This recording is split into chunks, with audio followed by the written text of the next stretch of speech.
page 17, it talks about one of the reasons that the court ruled the way that it did, that it was statutory construction, and it strictly construed Section 2 of the Voting Rights Act and referenced the fact that Congress has not amended that or addressed that and addressed his opening remarks that this does so much for Black folk. Well, let me tell you, as a Black person, it does not. Let me tell you that in this map, to be clear, y'all added you added two additional Anglo majority seats. Now, when we went through the 21 maps, you added 2 Anglo majority seats, and now you're adding 2 more Anglo majority seats, and then you've decided that you are going to pack and crack, and that is the language that I am going to use, because that is the legal language. And I also just want to remind y'all really quickly that it does not look good when you take every economic engine out of my and then tell me that I am supposed to sit here and be so happy because you added Black folk from a whole other community. When you want to talk about monoliths and whether or not they exist, this idea that you just take people and move them around. I have 200,000 people who were never in my district, and my district is 766,000. Playing move minorities around so that you can somehow claim that this is nothing but partisanship. The only way that you get here is by making sure that you trample upon the rights and the liberties and the voices of minorities. So let me give you a few facts about the state of Texas. The state of Texas only has 39% Anglos, yet somehow under this map, we are going to have somewhere near 60 something, almost 70% of these seats are going to be chosen by Anglos. If we were looking for fairness and to follow the Voting Rights Act, you'd have 15 Latino opportunity seats, 15 Anglo seats. You then have 4 American opportunity seats. Then you'd have 2 Asian opportunity seats, and the other 2 seats would belong to coalitions because we are a majority minority state where over 60% of this population is people of color. So if you want to do what's fair and right under the Voting Rights Act, as well as if you say that this Fifth Circuit Court case matters and somehow changes everything, my question is, when are y'all gonna do y'all's maps? Because you did your maps in 2021, and then the case came out, and I haven't seen y'all talk about the fact that you're gonna redistrict the House and the Senate. Thank you for testifying. And you have questions? You okay? Representative Turner, recognize the question of panel. Thank you, Mr. Chairman. Questions for Congresswoman Crockett. Yes. Thank you for being here. You mentioned in your testimony that this proposal, House Bill 4, removes economic engines from congressional districts. Yes. Could you elaborate on that? Yes. So Dallas Love Airport has historically been in District 30 maybe since it was created, which was also in 1990. It is gone now. All of downtown Dallas, which has AT&T headquarters, Goldman Sachs is there, and a number of others, entirety of downtown has been removed as well. As well as right there, this isn't necessarily one of the economic engines, but right there at the airport is a historic freedmen's town. And so I do have a number of freedmen's towns in general that are in my district. They removed that one that is right there by the airport, and they also removed, no, that's the only one that they removed. From what I can tell, I've not had a great opportunity to review these maps. It's been slow. And then they also removed the medical center. And what is so heartbreaking specifically about them removing the medical center from this district is that one of the 3 ARPA-H facilities that was authorized under the previous administration, the state of Texas is the only Republican state to get one, and I got it to come to my district. We're talking about tons of jobs. We're talking about a lot of money overall for medical research, and they removed that as well. As of now, I am unclear as to what economic engines really do still exist within the current iteration of my district. And you're right. I know that Love Field, downtown, those have historically been parts of Congressional District 30, dating back to Congresswoman Annie Bernice Johnson's early years. Yes. So it is shocking to see them removed. You mentioned how the map brings you to Tarrant County. Yes. And so you represent a big chunk of Arlington under this proposal. But I noted in looking at the boundaries of the map in Arlington It takes Congressional District 30 right up to the edge of UT Arlington. Right. That doesn't include UT. Correct. It takes you right up to the edge of the General Motors plant. It does not include General Motors plant. Right. So those are, and it certainly doesn't include the entertainment district. No. So those are three economic engines in Arlington, which you would represent a much larger portion of, but they would not be in your district either. That is absolutely right. And it's interesting that you bring up the Tarrant County aspect. I do want to be clear, because we are talking about the Voting Rights Act. When we're talking about the Voting Rights Act, we're talking specifically about Section 2.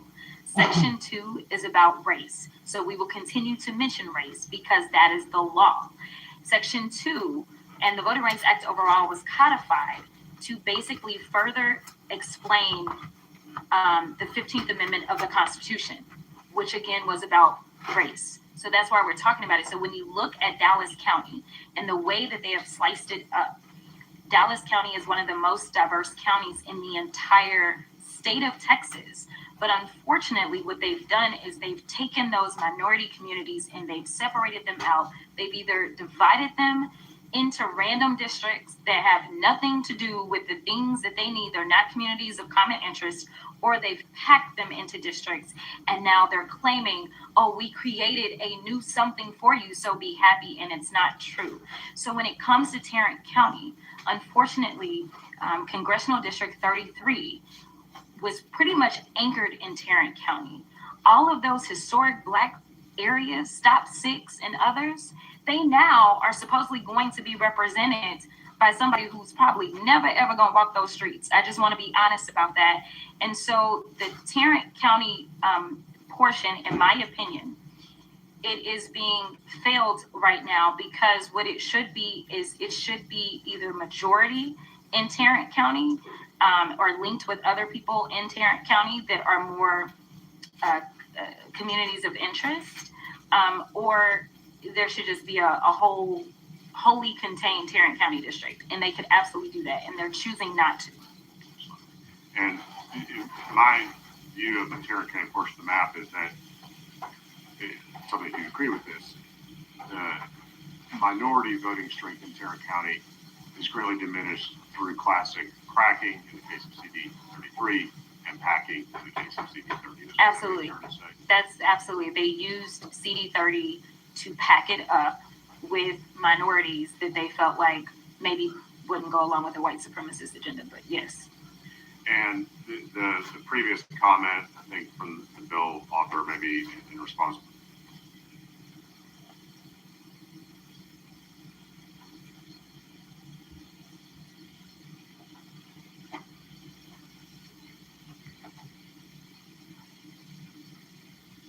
Sorry about that, y'all. Give me 1 second.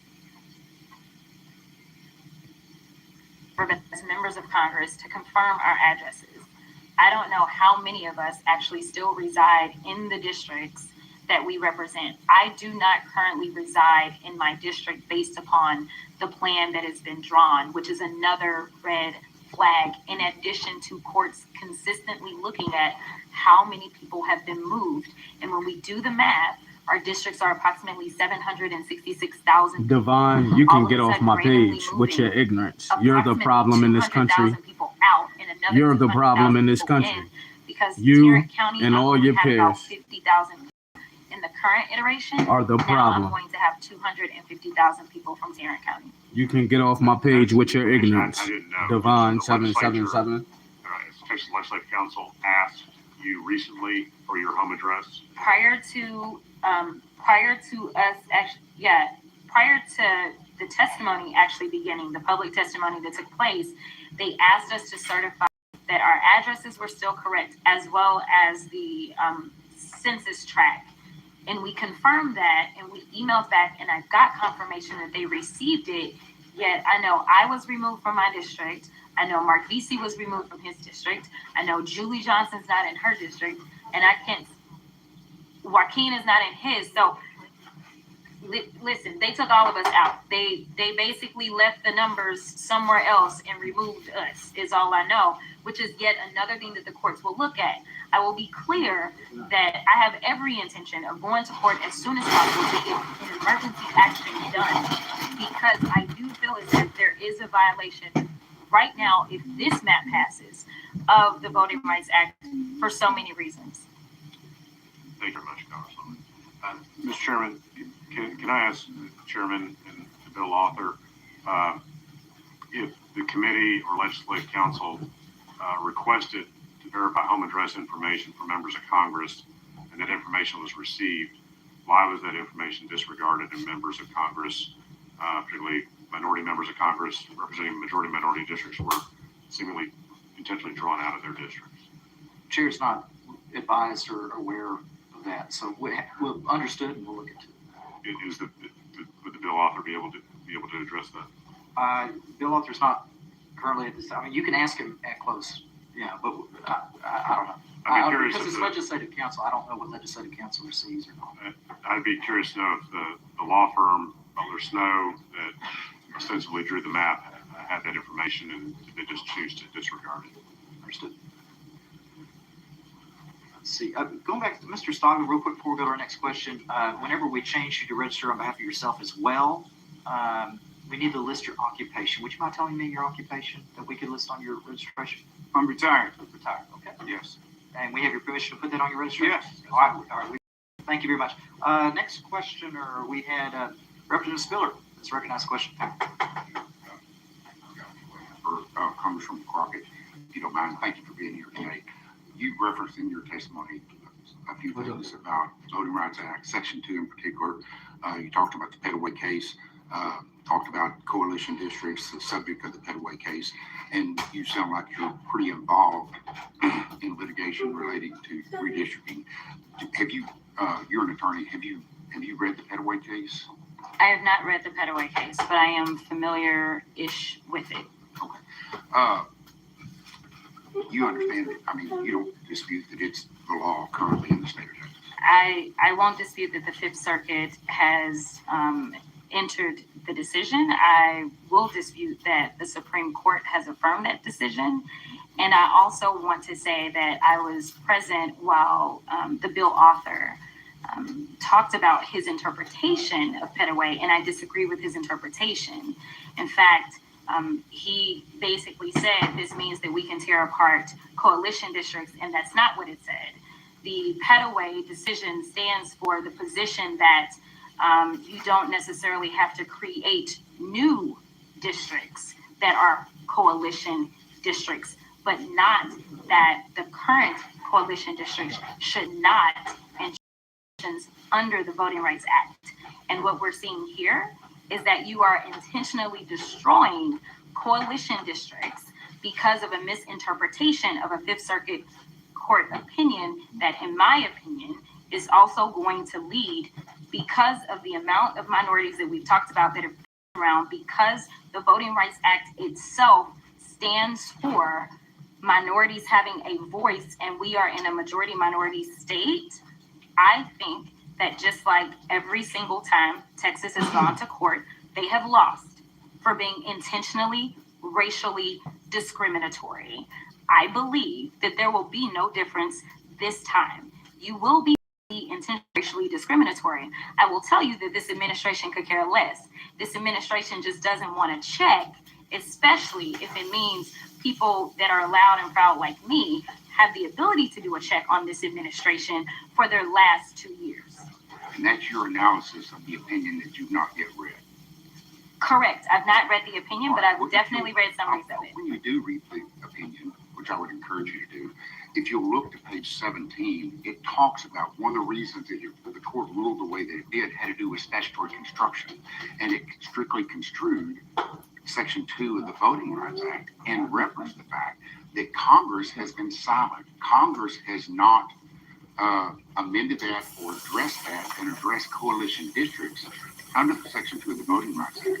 So my question to you as a member of Congress, since the ruling in Petaway a year ago, have you filed any amendment to the Voting Rights Act that would allow you allow the Voting Rights Act to be amended to provide for coalition districts. Well, let me tell you something. As it relates to the Voting Rights Act, I have always signed on to and believe that we should pass the John Lewis Voting Rights Advancement Act, which would replace the entirety of the Voting Rights Act, as well as the Freedom to Vote Act, which would actually make sure that we could get some of this money out that allowed a presidency to be bought. So to be clear, when we left the last time when I was serving in the State House, we left because we wanted Congress to pass those two bills then.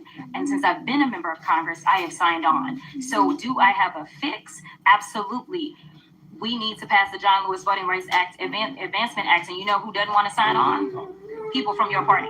So I mean, I can't do nothing in the minority, but if I could wave a magic wand, or if you'd like to call some of my Republican colleagues on the federal level and tell them that they should do right, like historically Republicans have, because it has always been bipartisan to reauthorize the Voting Rights Act. And we know that a Republican governor from the state of Texas, it was a Bush that reauthorized it last time. And when I say bipartisan, I'm not talking about one or two. I'm talking about passing with like 99 people. So listen, we are ready. We just need people that believe in fairness and freedom in this country to sign up and agree with us, and we will get this done. We will fix all problems. And I think my question was, is after the Petaway ruling a year ago, have you, since that time, filed any legislation to amend Section 2 of the Voting Rights Act to address the coalition district concerns that you raised? And I think that your answer is no. The answer is that I have signed on to the John Lewis Voting Rights Advancement Act, which would resolve all of these issues. Thank you. Chair recognizes Representative Barbara Hawkins to question the balance. Thank you, Mr. Chair. Congresswoman Crockett, you know, you've been in these chairs, and now you're on the other side. And speaking to our colleagues and trying to solicit their support to do the right thing, what would you recommend to our colleagues? Listen, it is so frustrating to be here, and regardless of differences. Give me some likes, in y'all. fact, Thanks the for one y'all love and support. was such an Hit the like button. Be sure to subscribe. Hit the Because notifications when we so do y'all can everything in get DC, notified when I'm you're live. right. That's how we This enter is the rooms, channel of that's how raw we truth, sit. y'all. We're unlearning Everything America is left and together. right. Even when This we're is on the floor, that's how divided we vote. states of But in America. the Texas House, your desk mate may be a Republican. In the Texas House, regardless of our differences, guess what? So long as your key was in your desk, one of your Republican colleagues may vote your desk and will vote it the right way. They know you were going to be the opposite of them. They would vote it the right way. So it was weird for everything to be so separated, because even though we obviously were not in the majority when I was here, there still was this kind of Texas pride that we always walked with. And it was always that, listen, we are Texas, we are not DC. And right now, y'all are being DC. And that is wild to me, because we always talked about how we were Texas and that we didn't do the DC stuff. And so now to get caught up in this and do harm to the constituents that trust us. You talk about the hearings that took place. There were Republicans that said at the end of the day, I may not agree with the Democrats, but I agree with fairness. So I am here to testify against this process because it's not fair. I'm just asking for the Texas legislature to do what the Texas legislature has always done, which is to be Texas and not be DC. Thank you.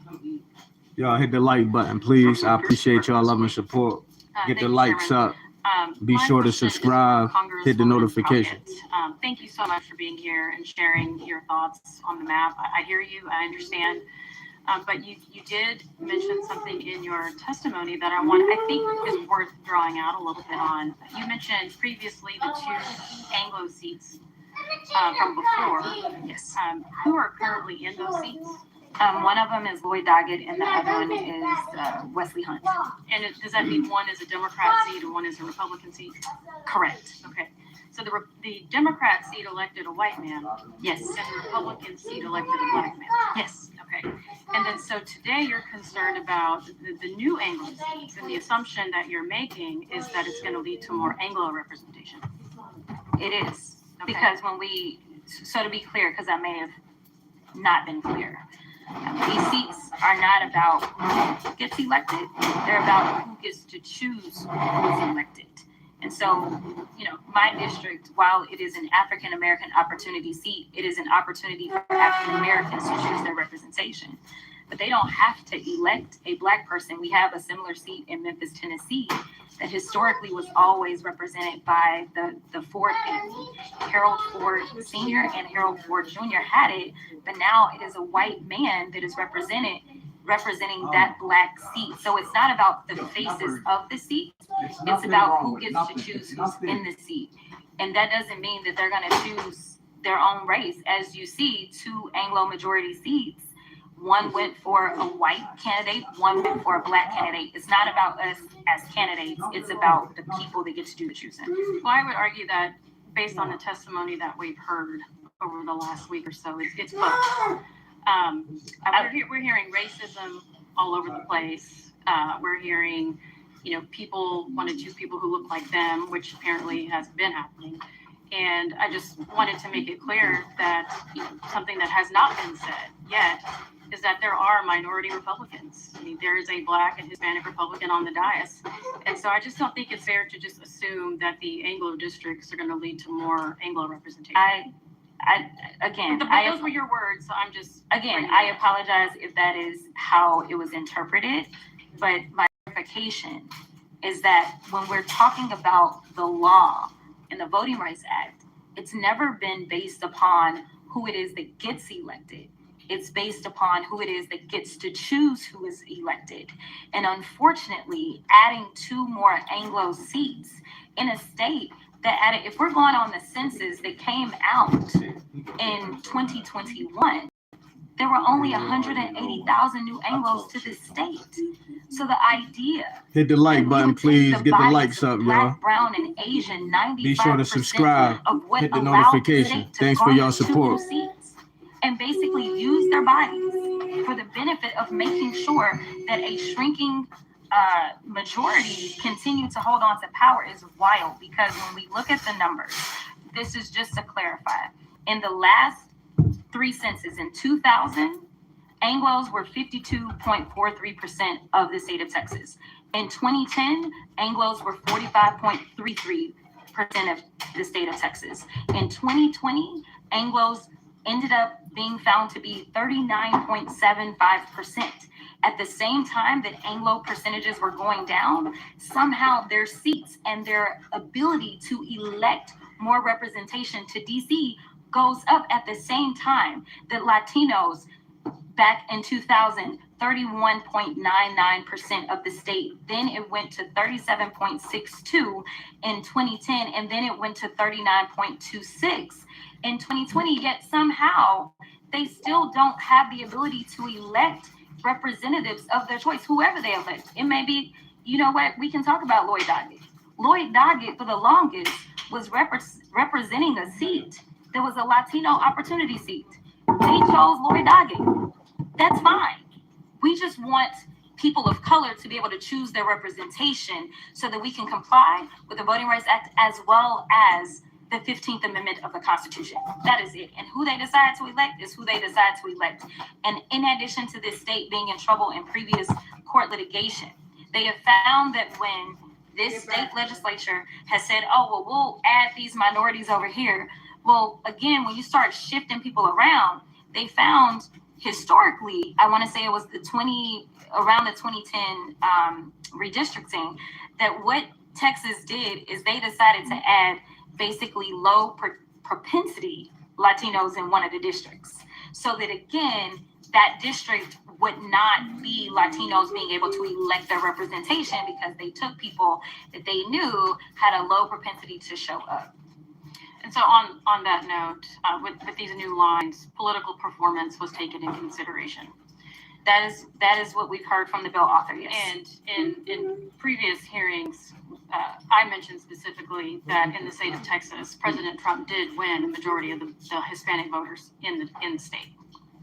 And just to broaden that even further, I mean, those are the numbers. President Trump did win the majority of the Hispanic votes in the state. In fact, he flipped, I believe it was 10 counties in the state. So don't you think that is reflective of this map, this proposed map, that the minorities who are here with the new majority minority districts that have been created, it is reflective?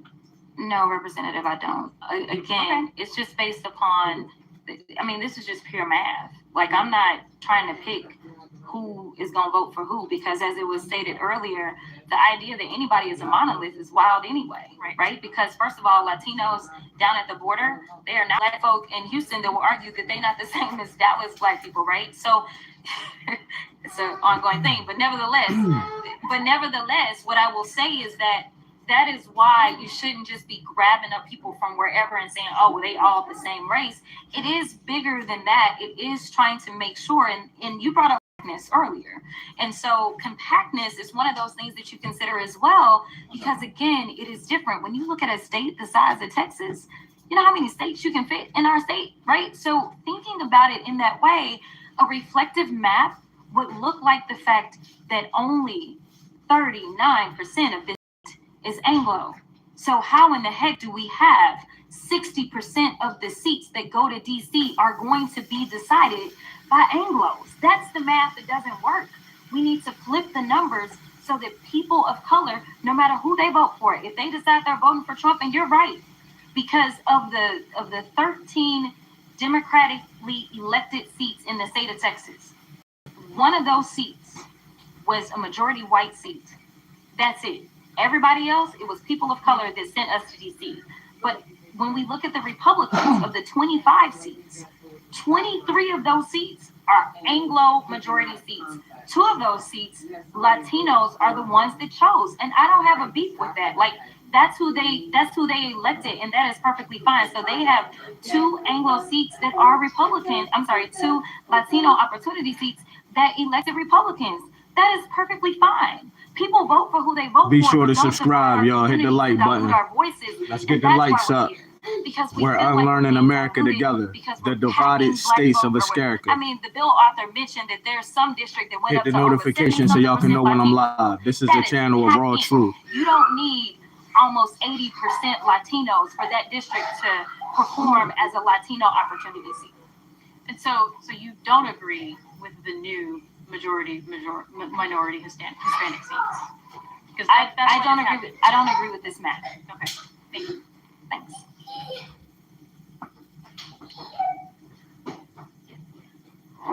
Democratic Congresswoman Jasmine Crockett of Dallas, thank you so much and welcome back to Iron Politics. Absolutely. So, since we last spoke, the House Republicans passed what President Trump calls his, quote, big beautiful bill, tax cuts, spending cuts. Yeah. Your reaction? It's a disaster for the American people. And when I say American people, while you just introduced me as a Democratic representative, at the end of the day, when you look at my title, it's just U.S. representative. And this is a disaster for anyone who is not from the top 1%.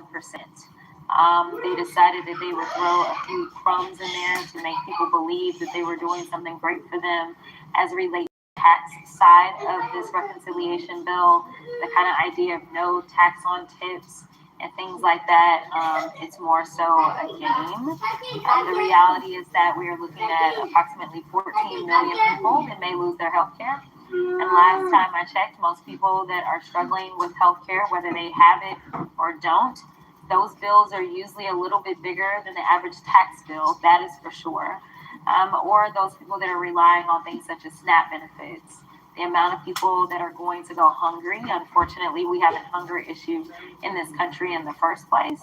And SNAP is literally short for Supplemental Nutrition Assistance Program, right? It is supplemental.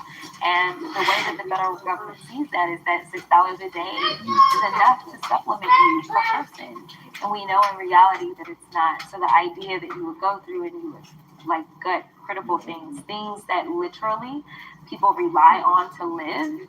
Also, they say maybe somebody can go and buy yet another jet or another yacht.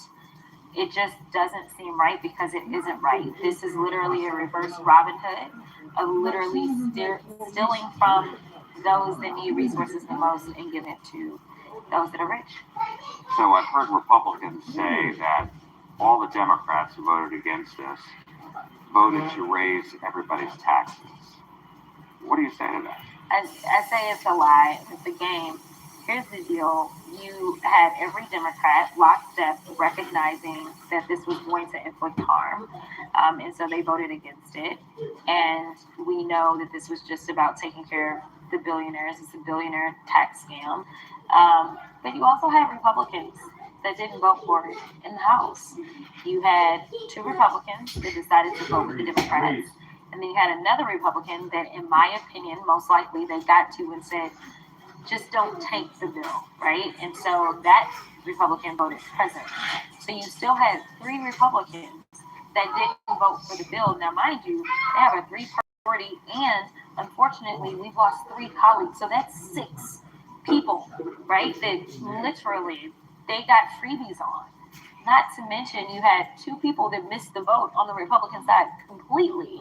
Now, they're claiming they were asleep or whatever. And yes, we were doing this during the wee hours of the night. And I say that that tells the entire story. In fact, that frames the story. The fact that if it was this big, beautiful thing, you would want everybody to see it. You would want to celebrate it. You would want to have it plastered everywhere. And listen, if there's one thing that these people know, they know media. This is why, in fact, that's the only thing they know. This is why this cabinet is full of media personalities instead of people that are actually qualified to do their jobs. But they decided they didn't want to do it in the daylight because they didn't want the American people to see it. And there would be no reason for Trump to have to call them in to the White House to try to twist their arms if it was just so great. So yes, they may have their talking points together, but as we are on recess this week, both the House and the Senate, and people are starting to dig through all the things that are in there and seeing some of the fine print, some of the things that they absolutely threw in there. One of the things that hasn't been talked about is the fact that there are monies that were put into this bill so that on average, for every ICE officer, there is a bonus of $42,000. So at the same time that you want to potentially give each ICE officer a $42,000 bonus on top of their salary, you have people saying, you know what, I can't afford groceries even with SNAP. Now we're just going to go ahead and take away SNAP benefits to the tune of $330 billion. What's going to happen to those farmers in rural America?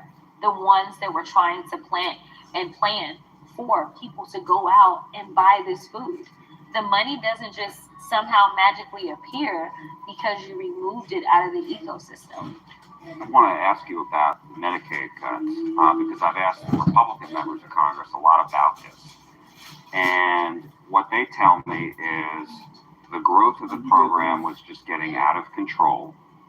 And they say that they wanted to rein it in because people should work, able-bodied people should be working, and they're just getting the benefits.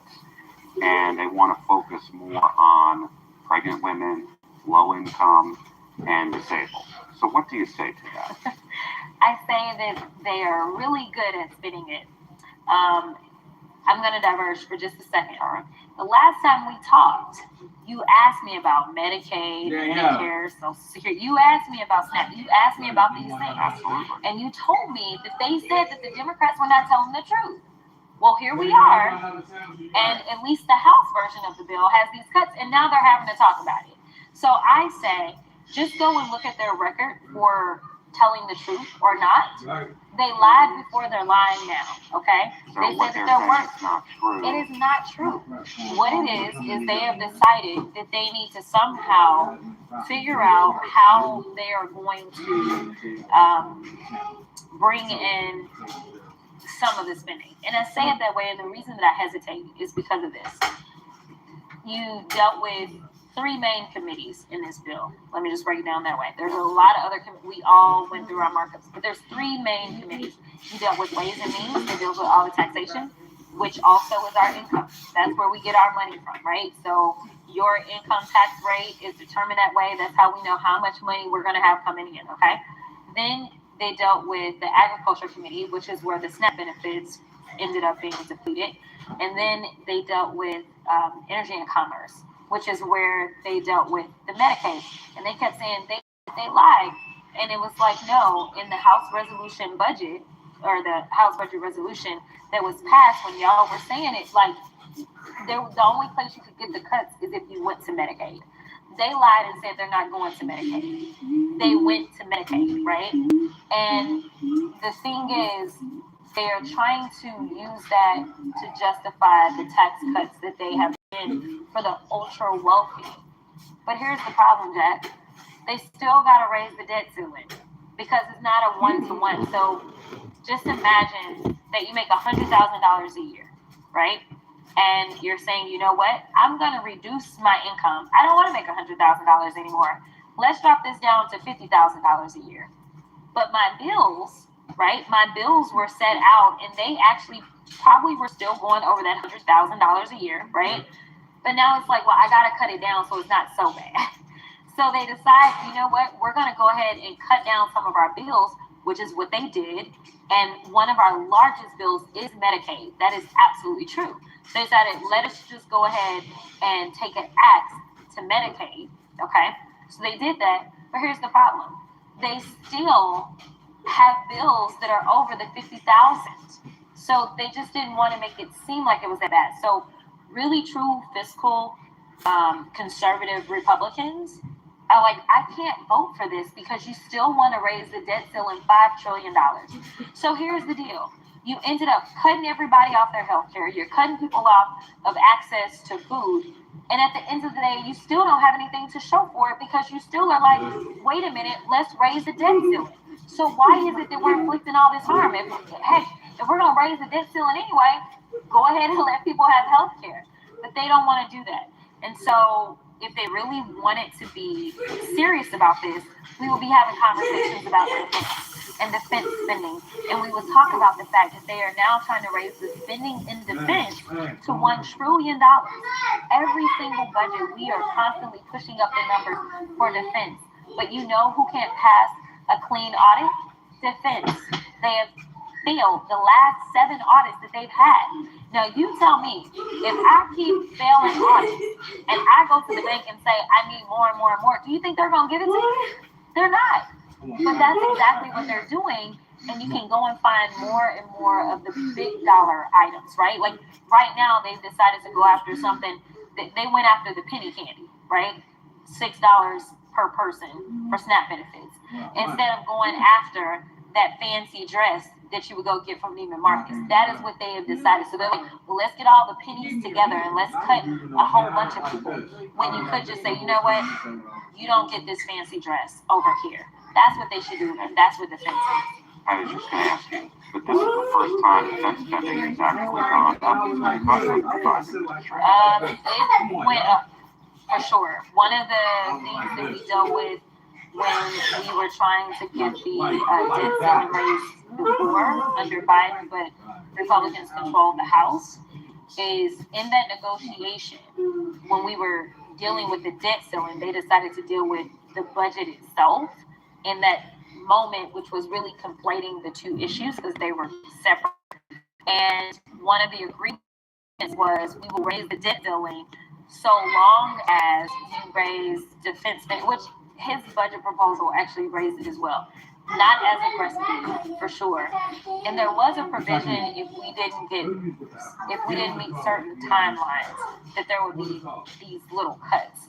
We did miss some of those deadlines, so I don't know what the net result ended up being, but there was an agreement that actually gave them more and gave non-defense less.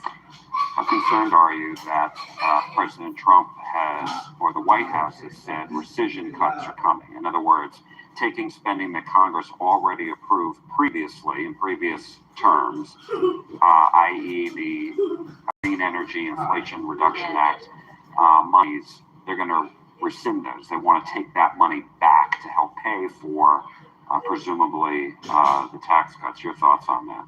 And I'm obviously against it. Here's the deal. I have been talking to my cities and my counties for some time, actually before he swore in. And I knew that this was a possibility because they have been trying to do it. I remember when we were sitting in agriculture and we were trying to get through the Farm Bill. The Farm Bill is still is behind. We are on year 3 of being behind right now on the Farm Bill. I remember sitting in agriculture, and they wanted to claw back a lot of the Inflation Reduction Act dollars that came within our purview then. And they were like, oh, well, if we claw this back, then we can do this over here. And I was like, no, it's been passed into law, and these programs are working. And so we need to go ahead and do that. So I knew that if they got even one more lever, that would be a goal. So for me, I'm like telling cities, telling counties, pull down on your dollars. If you had an award of some sort, if you think you wanted to apply for it, pull down on it ASAP and spend that money. Because, you know, frankly, I don't think that there is very much respect for the Congress as a whole, nor our work. Because we've seen things as us having fights about impoundment, which is basically this idea that we have already come up with budgets and we have already said that these dollars go to this place or that place, and then they just decided, nope, we're not going to do it unilaterally, and really stepping on our territory, right? Because we live in a government, or allegedly live in a government, where we have three co-equal branches of government, and we have different responsibilities within those various branches. And so the idea that the executive branch has decided, forget what Congress has done, we're going to do whatever we want to. And then when the judiciary steps in and says, no, you can't do that, they then say, well, forget you, judiciary, we're still going to do whatever we want to do.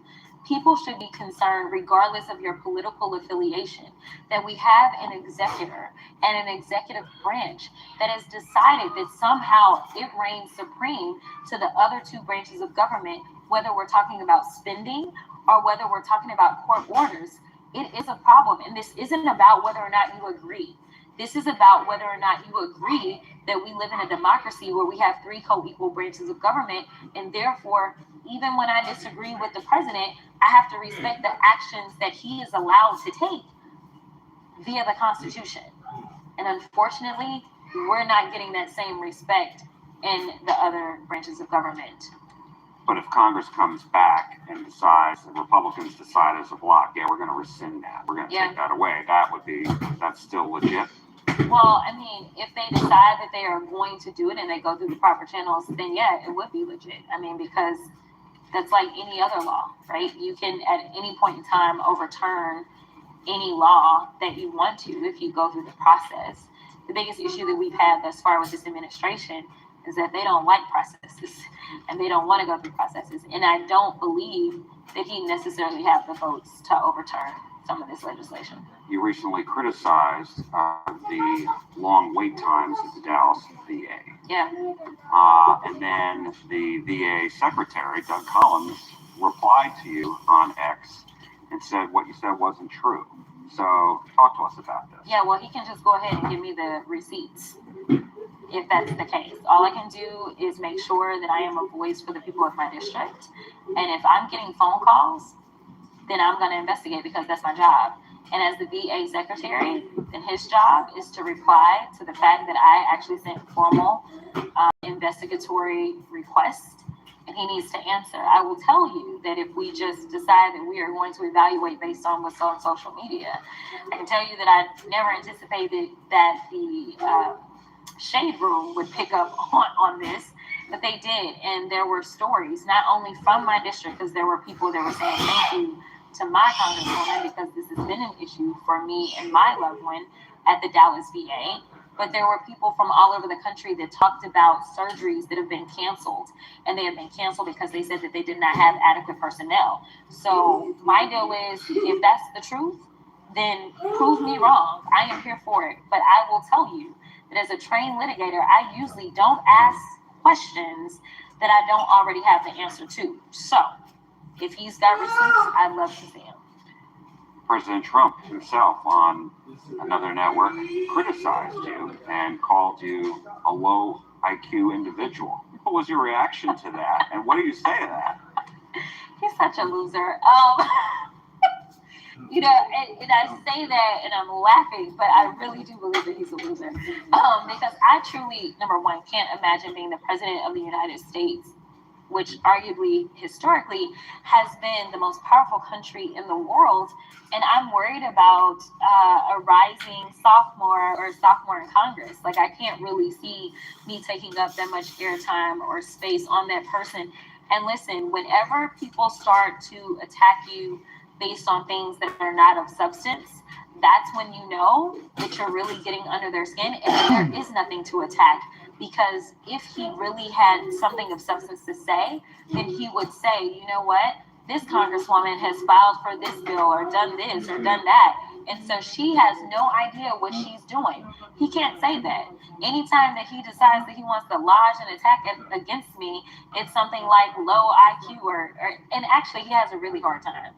Now he just says my name. They've got this Crockett is what he says, you know, and it's like, I, for some reason, frustrate him, and most likely it's because I refuse to back down.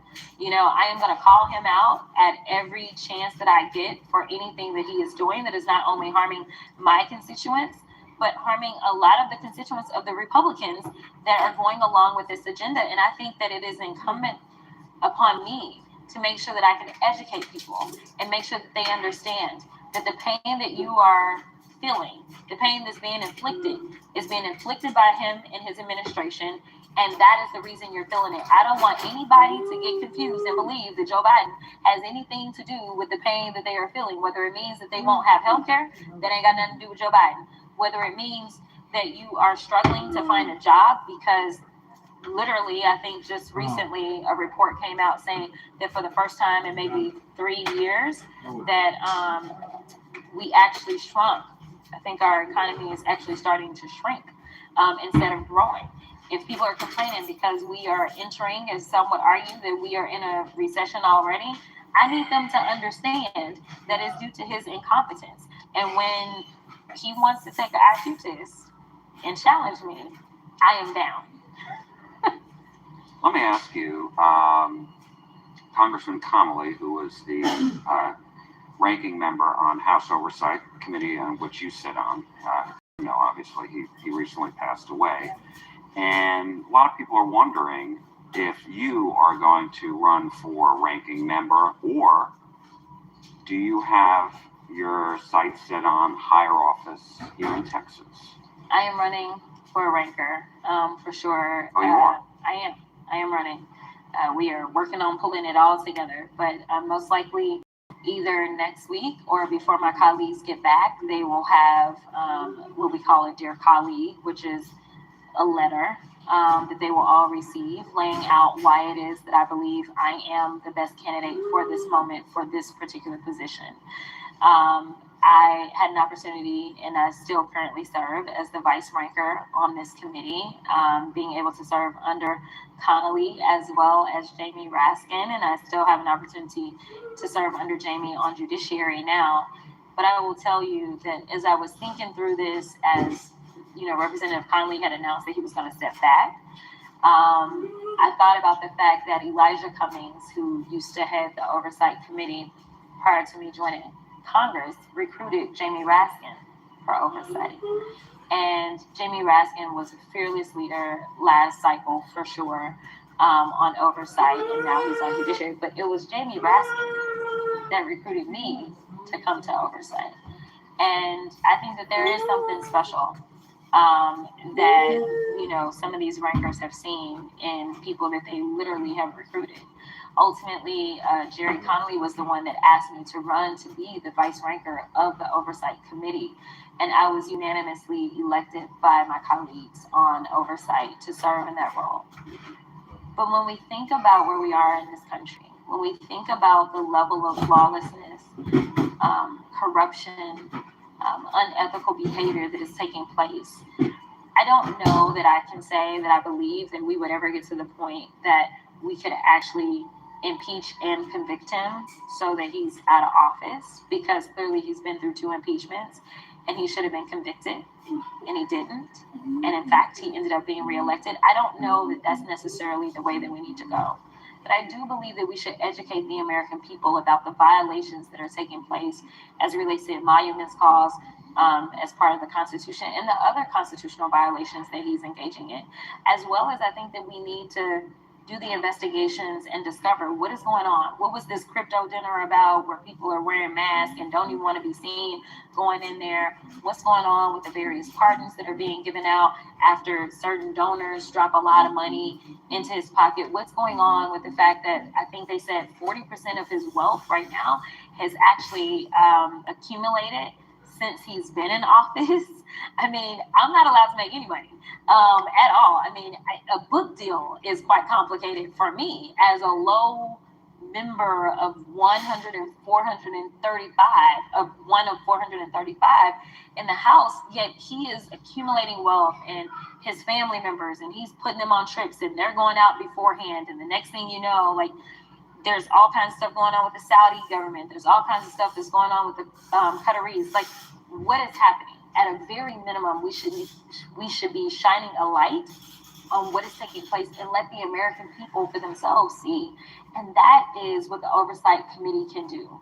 Now, we are obviously in the minority at this moment, but it doesn't stop me from being able to do field hearings in the form of like shadow field hearings, where we're going across the country and we're letting people's neighbors be the ones to testify about their experiences, whether they are former employees for the federal government, whether they are someone who is supposed to be receiving government aid of some sort.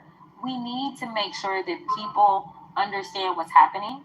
And I think that there is no one better who can not only do the work, do the investigations, but can also make sure that the word gets out and is communicated. Because regardless of how people may feel, I will always say that Joe Biden was one of the best presidents that we've ever had. But ultimately, it didn't matter if people didn't know what all he was doing. And so I don't want us to get caught in that same way. And it's why I'm throwing my name into the hat to run to be the ranker. Speaking of former President Biden, House Republicans on the Oversight Committee now want to investigate the use of the auto pen during his term, based on the book that came out, Original Sin, which Republicans say this backs up what we were saying for years before that of his cognitive decline. Yeah. So what do you make of their desire to investigate the use of the auto pen? It's just more distractions, to be perfectly honest. We know that Joe Biden is not currently in office. We know that chances are Joe Biden is not going to re-enter office. And so why are we spending our time on this? Why is it that you said that we needed Doge, and yet you've not had Elon Musk come before us to lay out exactly where it is that he felt like we should be making cuts? In fact, y'all just did whatever random cuts y'all wanted to do. We didn't get a Doge report. Doge didn't come in and say, oh, you should do this or that. And so what I think the American people want is a government that is focused on their current issues. And I can tell you that I've never talked to any constituent that was worried about the auto pen. I'm gonna tell you that the average constituent don't even know that the auto pen exists, don't even know anything about it, right? Like, I can tell you that they are saying, we don't know if we're gonna have jobs, or we just lost our jobs, or we don't know if we're gonna have benefits, or we don't know if we're gonna be able to afford Christmas, or we don't know if we're gonna be able to afford a roof over our head. There's a lot of things that we can dig into, such as maybe we should call in the Secretary of VA, so that he can talk to us about how these firings have impacted the services that they've delivered or not, right? Like, there are real issues that people really want to talk about, and this isn't one. And if they want to talk about medical issues, we also could have a conversation about Trump, because I don't know what's going on. Now, I know that he's not necessarily the creme de la creme in general, because we know that potentially part of his issues as it relates to Harvard is that, well, he got rejected. So we know that he's not ever been known as kind of like the scholarly guy. We know that he will never be known as this amazing orator as some of our former presidents were. Barack Obama, another one of his favorites, right? We know that that's not his wheelhouse. But we also know that, like, he is like next level unhinged. And he's been unhinged since the campaign.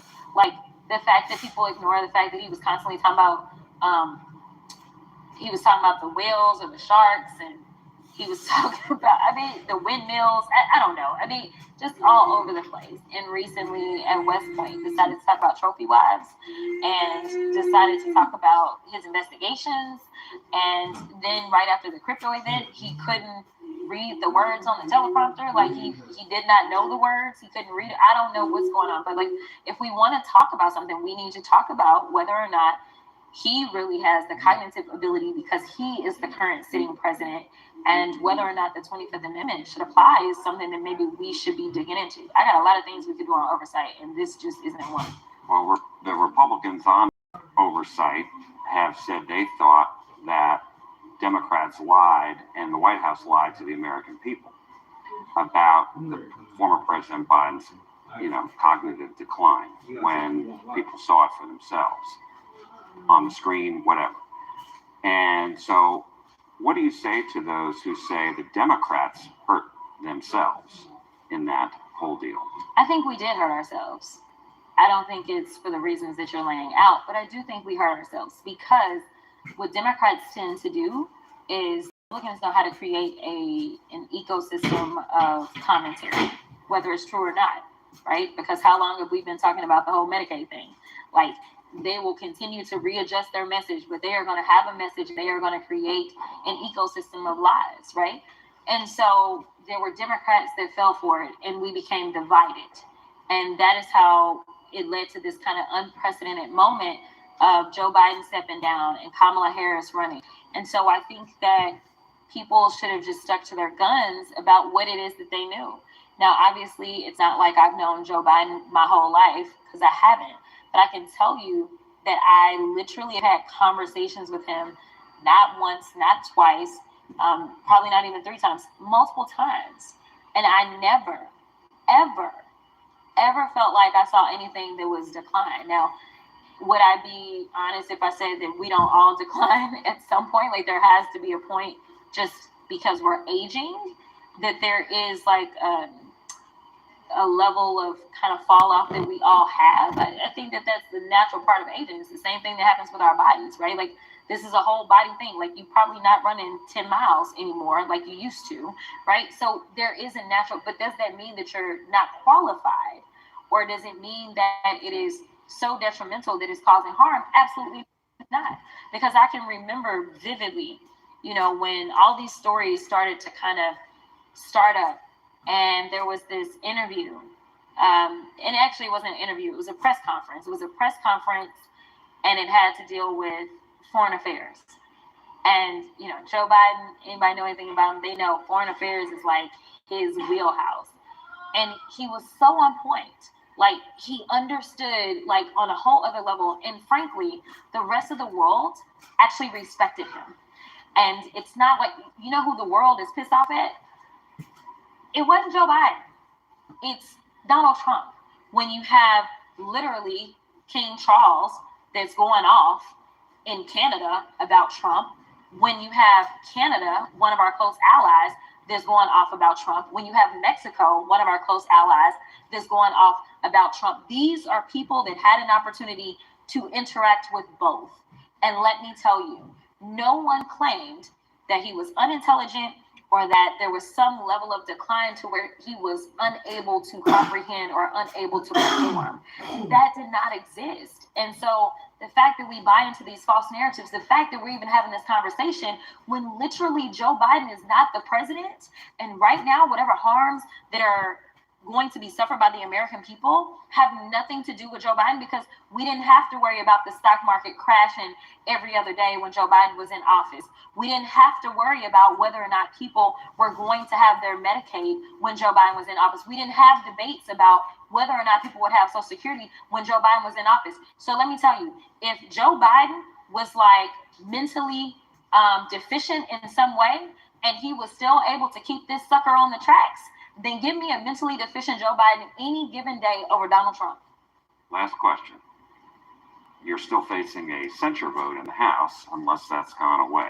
I just wanted to ask you, what do you mean by that? This was obviously for comments that you made about Governor Abbott.